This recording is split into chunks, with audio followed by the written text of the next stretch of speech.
What's going on, guys? Welcome back to the channel. CLFurlong here, and we're all about running, reselling, lifestyle, and everything in between. And today we're here to discuss the July financial results for my eBay business and how we have been progressing. Of course, there's lots to go through here. I'm super excited because we have skyrocketed into numbers which I didn't even think were going to be possible for this month.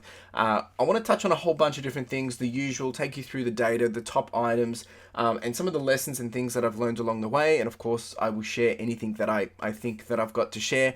And I also want to bring in a new segment in this, which is around the business view of this. Now, as you see on screen in a minute, it's basically the pay-per-view of what happens when we transact on eBay, and the items all consolidated. But behind all this, there's all the things that are happening to operate the business, and I want to take you through that and see how it's different.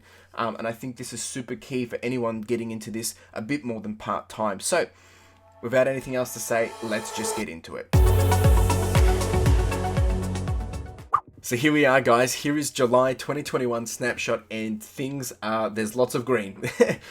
So let's just start from the top. So we've done a total of 188 sales, up from 104 from last month, which is just incredible. And of course, there's a lot of things that have gone into making this happen. Total cost of items for this month is $818, and this is of sold items, right? So just to be mindful of that. So average cost per item sold is around $4.35. So we've actually dropped about $3.77 per item, which is interesting. And there's some factors there simply because now that we're in the new FY, items that I had purchased in the last financial year, because I've taken an average cost of goods when I've done stock take, that enables me to bring down that cost of goods. So just a little technique, and that's different for everyone, and you need to speak to your accountant about that.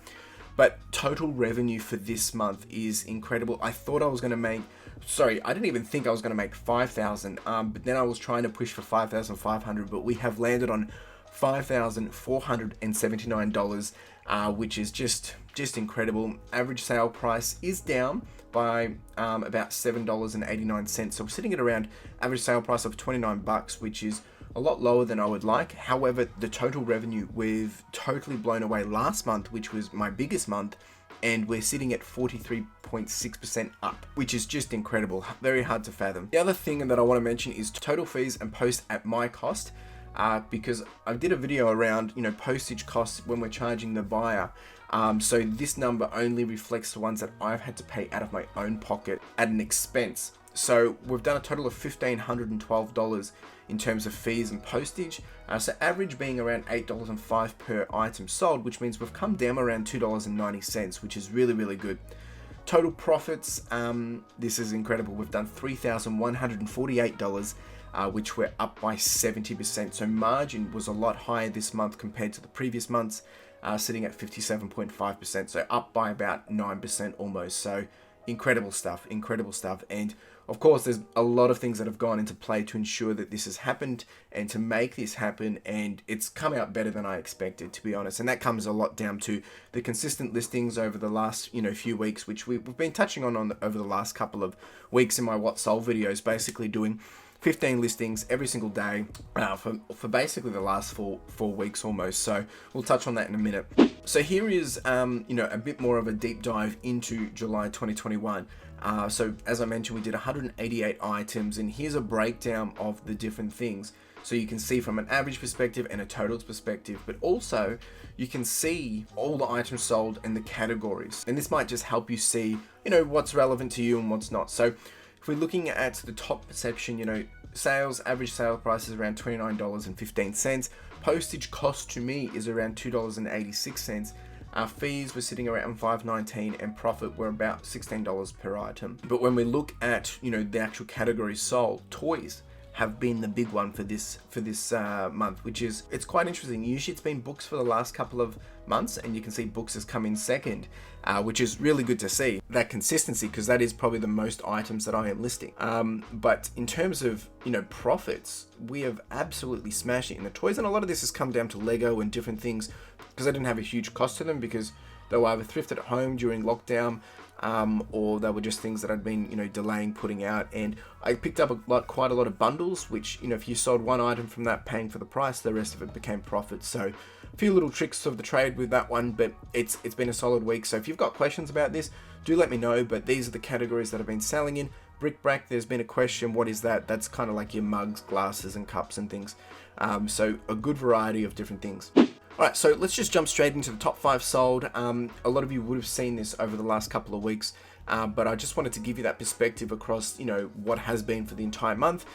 So let's just drive straight into it. So from, left to right, that is, my top first, and then all the way down to 5. So number 1 being the Nintendo 64 Mario Party bag that I sold at the start of I think that was the start of the month. And that one I, picked up for $2.68, sold it for $250 with a $203 profit.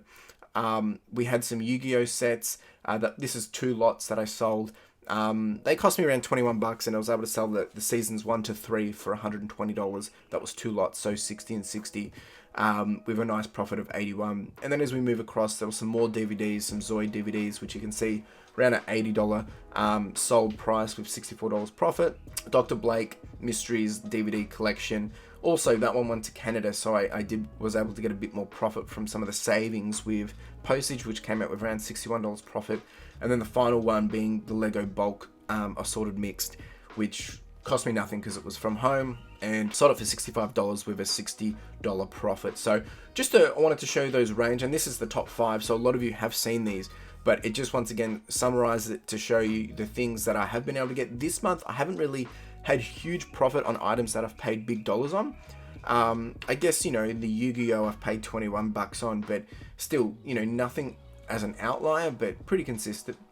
I do want to jump onto the cool items for this month, and in one of my recent thrift videos, you would have seen that I purchased a Katy Perry shirt, and I kind of did it as a bit of a gamble. I had a hunch, and I just thought this is going to sell. I couldn't find any comps on it, and it's one of those lessons that you learn. But I paid about $3 for it, and I listed it for $32 plus postage, and it sold within 10 minutes, just boom. So I made $25 profit, but I probably should have put higher. I had people messaging me after I sold it saying, would I cancel the order and they'll pay me more? And I said, no, that's not going to happen. But once again, those rare items, you just never really know. So be on the lookout for this one because it's well worth it. So I'm going to try and do a bit more of those kind of things, little challenges within the thrift episodes, and seeing what we can find and if it's going to work out. The other cool item that I picked up for this month was this 1998 German Army camouflage uniform light jacket, which that sold pretty quick. I think I only sold within about two weeks, and I picked it up for about $2-3, I think it was. So pretty happy with that. Pretty cool too.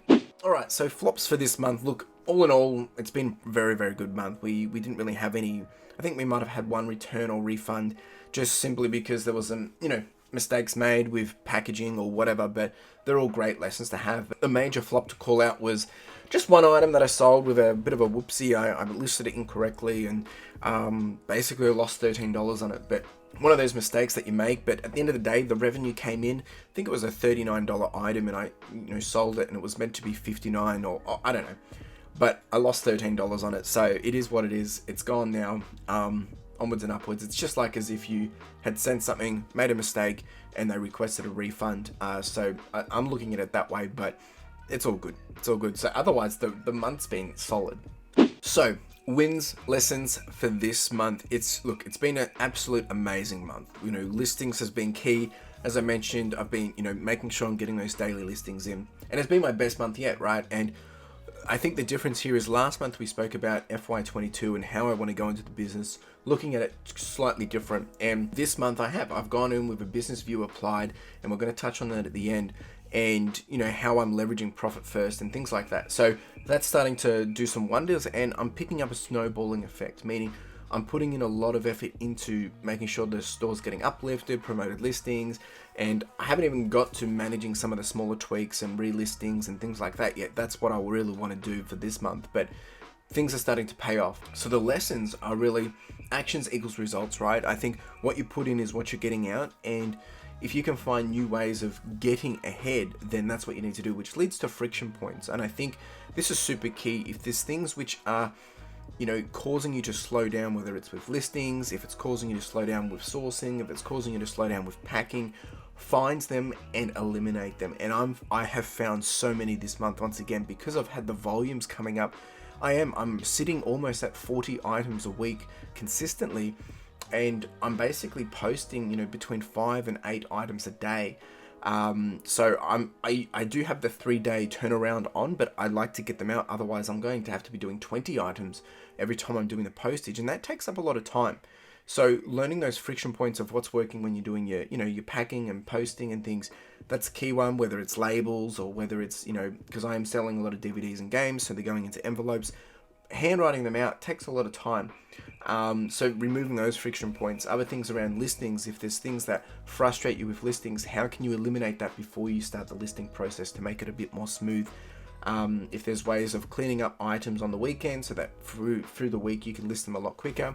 All these different friction points, it's going to be different for everyone, but if you can find them and eliminate them, it's going to help you as you progress, and once again with that snowballing effect. So lots of things to be considering there. So the next thing I want to kind of just flash up on screen, and if you want to see different things, do let me know in the comments below, but I just wanted to flash some of the analytics, which I thought were pretty cool. So we did 443 items listed. We had an average daily revenue of $176, which is massive. And we've had an average cycle time of around 33 days of an item selling, and that's not just for the month of July, that's just what's sold in July and how long it's averagely been sitting for across my entirety of selling.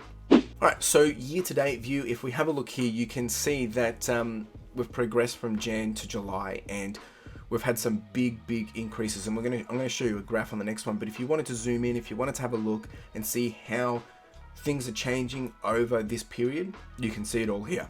And it's quite overwhelming, but you've got cost of goods have come down, sales price is going down as well, but that's not too bad because quantity is going up. Post cost has come down big time, and that's cost to me once again. Fees are pretty consistent. Profit margins have dropped a little bit. However, my margins in general have come up because my post cost is basically halved. That has enabled me to, remove some of the expenses out of my pocket. So really good to see this. And of course, my cost of goods have halved this month as well. So, and we've almost done double the quantity. So it's just incredible to see these numbers, and it'll be exciting to see what's going to happen in August. So now in total, we've done 620 items sold. We're sitting around $22,500. And profit back into my pocket is $11,188. And here's that running view. You can see where we've started in Jan, progressed up into Feb, March, April. May was my best month. June was my best month. July was my best month. So lots of things happening, and it's great to see this. And once again, this doesn't mean that August is going to be my best month either, but I'm going to continue down that path to try and do everything to make sure that I am maximizing, growing, and seeing the potential come out in the store.